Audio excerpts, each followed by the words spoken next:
Hey everybody, welcome to my talk today, 6 tips to support your career progression in nursing, and I hope you find them helpful. First thing to say is failure will not define your future career, and I'm a prime example of that. The picture of me there in the 1980s with my hat on, I'm a lot greyer now. We had a vocational training linked to schools of nursing, and I was bullied by my first mentor. And it was devastating, and I very nearly left nursing. And I remember her shouting at me on the ward areas, and at the time it was very hierarchical. Nursing was not a degree profession then, and we were very much a pair of hands, and I was a very timid, quiet 18-year-old. And at the end I went and spoke to people. There's much less support available then than there is nowadays. But I stayed, I went to my second placement, and the mentor could not have been nicer. And I'll always remember her. And it just shows really how important it is for the support and supervision of students, and how it can influence you to stay or to leave a role, for example, or as a student on a course. And then at the end of my training, I got to the end and I failed my nursing finals, which was devastating. And I was the only person in my cohort that failed. And in the 1980s, there was much less, the demographic was very different job-wise. We didn't have all these thousands of jobs that we have nowadays for newly registered nurses. I had to move from Coventry. I did my nurse training in the place where I grew up, and I was really scared about moving. Secured a role, but the area I went into, I hadn't got a clue whether I'd enjoy. Neurosciences was my first role, but again, amazing supported charge nurse, again, I won't ever forget him, gave me a passion for that area, and gave me so many tips in relation to how I should treat somebody that's a new starter. So all the mentoring and supervision I've had over the years from really good supervisors, I've taken to learn from them, to try and do the same, to support people. And from then, it took me a long time to decide whether I wanted to go up a clinical management pathway, and I went into education in the end. And it was only again through good supervision and through mentorship when I was registered that I came to decide that I wanted to become an educator, and I've had amazing mentors throughout my career. But for those of you that might have failed an assignment or are not quite sure whether nursing's for you, try and access support before you make that decision to leave. If I had, I would never have had the career that I've had, and I absolutely love nursing and our profession, and I couldn't have wished for a better career. So hopefully that'll give hope to some people out there if you are struggling. 6 key tips that will help your career development from my own career, 33 years as a registered nurse and 28 as a nurse tutor. What's really helpful is to know what career pathways and opportunities are available to you, and there are many more opportunities available nowadays to when I started my career. Know how to access support, supervision and career advice, which I'll give you some tips for. Aligning your professional experience and development to academic development and courses. Always thinking a year ahead when you're looking at aligning your academic development and applying for courses. Rigorously preparing for interviews as you progress up a career ladder, or even if you're looking at sidewards moves. For certain roles, there'll be high competition. And being patient and not putting pressure on yourself is really important. So the first area, know what career pathways and opportunities are available. We have never been in a time in nursing where we have so many research opportunities, internship opportunities, different types of roles, different settings than we have nowadays.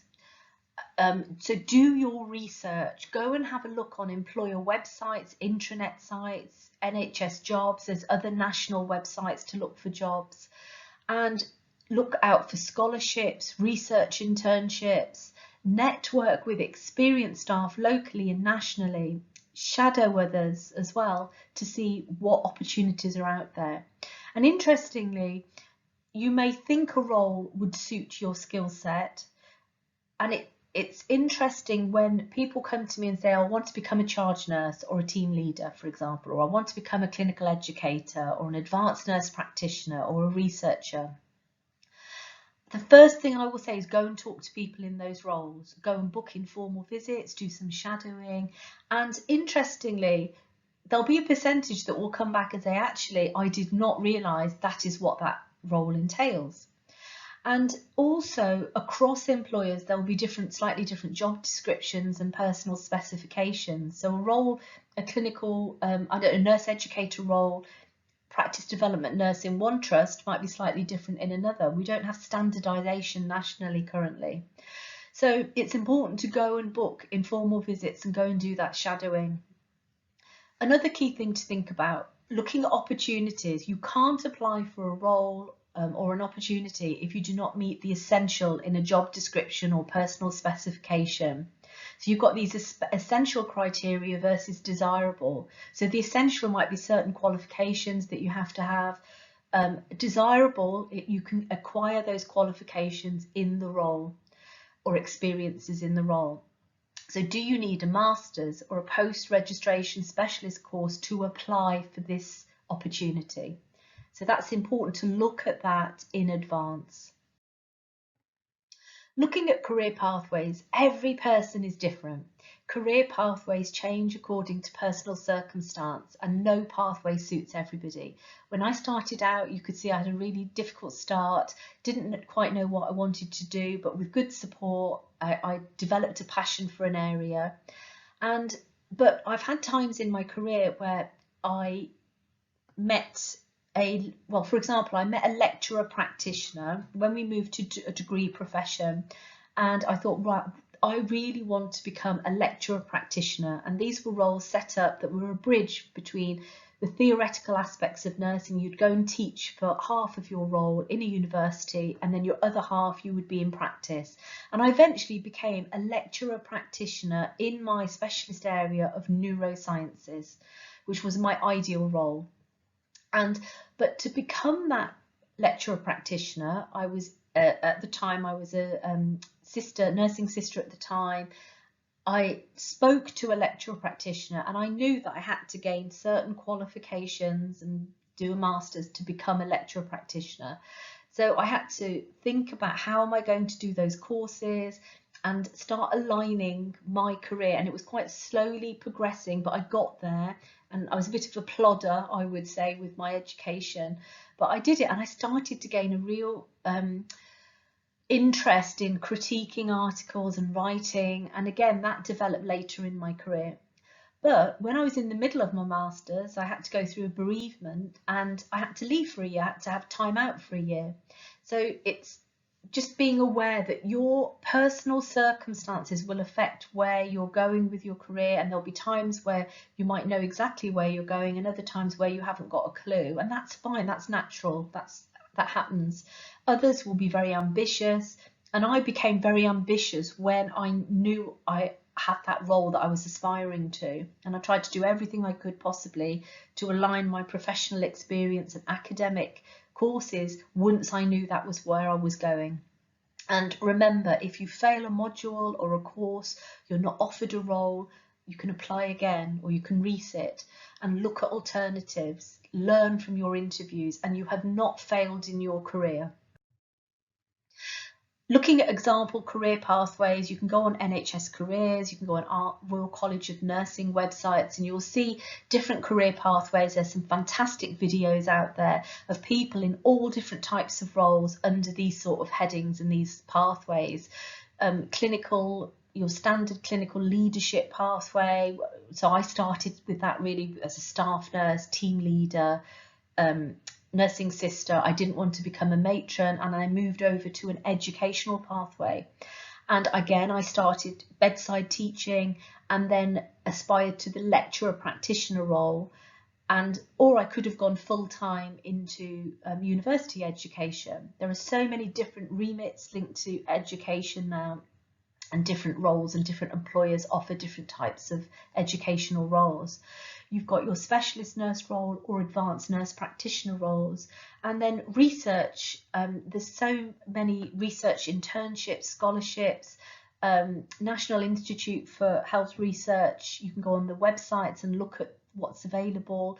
The Royal College of Nursing has fantastic links and sort of summarises all of those opportunities nationally as well that you can apply for.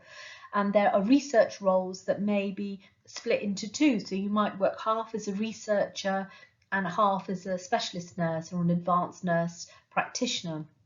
And again, looking across employer websites, you'll see these opportunities available. And you've got the different settings you can work in: the community, in a GP practice, in a prison. You can work for charities, you can work for private institutions. You've got all these different types of roles.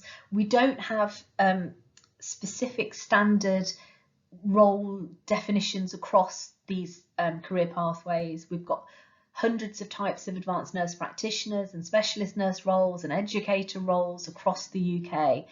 And we've got different specialisms. So you've got so much more choice nowadays. So go out there and see what's out there. Second tip, know how to access support, supervision and career advice. So you need to find somebody that you trust, who's a good role model, who offers sound, positive and constructive career advice and support. And that might be somebody locally or externally. Now, when I started out in my career, I wrote my first publication. I wrote a letter to the Nursing Times. I think it was late 1980s or early 1990s now. And I was given the wrong advice to go into education. So I wrote this stroppy little letter to the Nursing Times saying that there should be career advisors in nursing so that we were advised correctly. This was in the late 1980s. And it was published. And I then got contacted by somebody in the School of Nursing, I think at the time, who agreed with me. And she started to act as a career advisor for me, which was amazing. Really interesting now, because I look at career advising as part of my role. So it shows how full circle we've gone. But during my career, when I first started, I was getting advice from the charge nurse in my first role, because I wanted to become a team leader in neurosciences. But then it became evident that if I was going to go into an educational role, that I needed to look at different people to advise me. So talking to lecturer practitioners, people, the university leads that were running education courses, because I wanted sound advice, because you need to ensure the advice you're given is correct, because you can go down the wrong pathway or apply for the wrong course, for example. So I've had different people during my career, locally, externally, nationally even, that you can network with, and that's really important. I have a video coming out on post-registration education again that summarises some of that information. Third tip, aligning your professional experiences and development with your academic development is one of the most important things you can do to support your career development. Post-registration education, the connections you make, the role models you observe, the supervisors and networks of support that you have in place are essential to nurses' professional development. So do your groundwork, be proactive when you choose roles and career pathways, and most importantly, be well informed and choose wisely. So for newly registered nurses, don't leave that first role to chance. You deserve supervision, you deserve preceptorship, and if you don't get it, plan to move and set up your next role. And it's really important that in the future you look at your academic development in advance, which I'll talk through because it links nicely on to the next slide. So this is just an example template of the sort of professional development that aligns to, I've focused on education role here, going up a career ladder and the academic alignment for those of you that are aspiring to go up and progress on a career ladder. I've linked it to the Agenda for Change pay bands. I know that some people would rather I don't do that or would rather we don't look at the bands, but realistically the bands are on most jobs. You will see a banding structure that links to the Agenda for Change, and you'll see bands aligned at an education bands that align to a 6 and to a band 7 for educators, and employers will have slightly different personal specifications, but generally the job descriptions align because they've got to align to Agenda for Change. So professional development, if you are looking to become a practice development nurse, clinical nurse educator, clinical educator, it could be called something else, at a band 6 from a band 5, you'll see that looking in the middle column, that usually they will be asking for some experience, a 1 year, 2 year experience in healthcare, supervising, mentoring in practice, and an active interest demonstrated in education. So if you know that to become a band 6, that is what they are expecting, as a 5, you can start aligning your professional experiences, and you might go and talk to an educator in your area and say, I'm really interested in education. Can I link into your new starter teaching program and do a session on an area of practice that you're interested in? You could do it, you could link to education by linking to student nurses and orientating student nurses when they come to your area. You could write competencies or look at induction packs for students or for newly registered nurses. All of these things link to education and link to, in brackets, education link role. So there's nothing stopping you as a band 5, if you know you're starting to develop that interest, of starting to support educators in the role. If you don't have any educators, then start linking to your line manager and say, why don't we look at linking and supporting education in this area? On the right hand side, you'll see, looking at a band 6, a post-qualification certificate in education. So that's what I did. I did a certificate in education to see, because I was quite shy, I would never have thought I'd have been able to get up and do lectures. Later in my life I did, but I started with the certificate in education, and you develop confidence, you develop tips to help you present as you experience, and you learn from your mistakes. And then if you look at a band 7 where you're doing more of a leadership, you might be linking and supporting other educators, covering a lot of areas rather than just one clinical setting, for example. You might have a little bit more experience. You might have previously worked as a practice development nurse. You might be a team leader with transferable skills. You might do a postgraduate certificate in education or a diploma in education or a master's. It's not set in stone, these academic qualifications or the experiences, but you will find that jobs align on the personal specification, and it will give you more chance at interview if you start to align in some way your academic courses and your professional development. So I hope that table explains in some way what I'm trying to explain. Hopefully it does. Academic credits, it's important as well to think about the academic credits you're doing for courses. Number 1, as registered nurses, you should be supporting support workers, health and social care support workers, nursing assistants, clinical support workers. 2, do courses, because you'll retain them in their role, and they may eventually go on and do an apprenticeship or go and do a pre-registration degree at university. And it's helpful to know what credits align. So in England, we've got the level 3 to 4 to 5 apprenticeship for, say, for example, for support workers. Foundation degree level 5 might link to a nursing associate role. Pre-registration degree for nursing level 6, or all registered nurses should be level 6. And then masters would be level 7 and doctorate level 8. And it's important to have an awareness of courses if you're a line manager, and I know lots of people that have put that slide up in their office, for example, when they're trying to explain to support workers the different credit levels, and they will be slightly different across universities sometimes and across the 4 nations as well, because Scotland has a different quality certificate framework. But it's important to know when you're applying for courses that you understand what level of course you're applying for. I do know people that have applied for a course that they thought was a master's course and it actually was a level 6 level post-registration course, for example.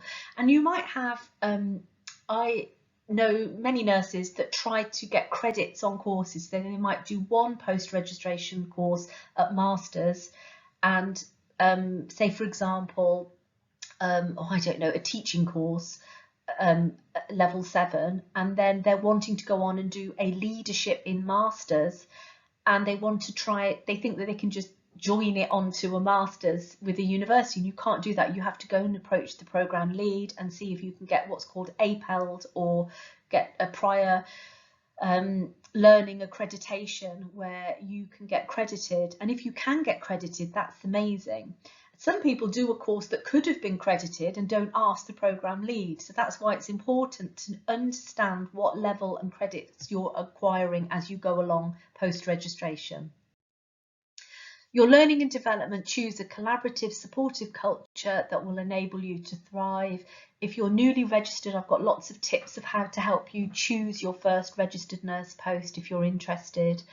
Access support from local educators, managers, experienced staff and clinical buddies, and finding out how education systems work early on is really helpful, and ensuring that you get sign off on your professional development reviews and your annual reviews, which will help with you aligning your professional development with your academic courses. So number 4, think a year ahead, and this really is because nurse education and applying for courses, thinking about your next role is really important. You know, NHS trusts, community, hospital trusts, universities reflect business models in that their financial years are and spending is organised a year in advance. So when you're looking to apply for courses and request funding, and when you're looking at aligning your career, you would need to think a year in advance. I've got some good videos coming out on post-registration nurse education and applying for course funding, and another video on influencing change and supporting others in your role, both of which are linking to this aligning and planning a year ahead. The influencing change and supporting others links to what I mentioned earlier about thinking about the next role and what your interests are. So if you were looking at education, you would be supporting students, start to do that as an experienced 5. Influencing change, if you were going to become, I don't know, go into a clinical academic career or research, that you might take on a service improvement project and try and look at leading a project or collaborating and supporting a project in your area. Looking in advance, to do that, you need to access support. So knowing your clinical educational team structures in your area, who's responsible for your immediate long-term learning needs and professional development, and they can advise you and help you align these pathways. How are management and educational teams structured where you work? Do you have corporate education leads, or you could work in a very small private, with a small private employer that doesn't have all of these structures that potentially large NHS trusts would have, but they can still be key people that will help advise you and enable you to access funding for your development. Local clinical educators and your line managers. You need to know how to book on courses, how do you request financial support and study leave, paid study leave and study time to attend academic courses, and that's all on my previous the video on post-registration education, lots of tips on there. 5th tip, rigorously prepare for interviews. As you move up a career ladder, or you may go for a role, a sidewards move, it might be your ideal role, the competition becomes higher for roles.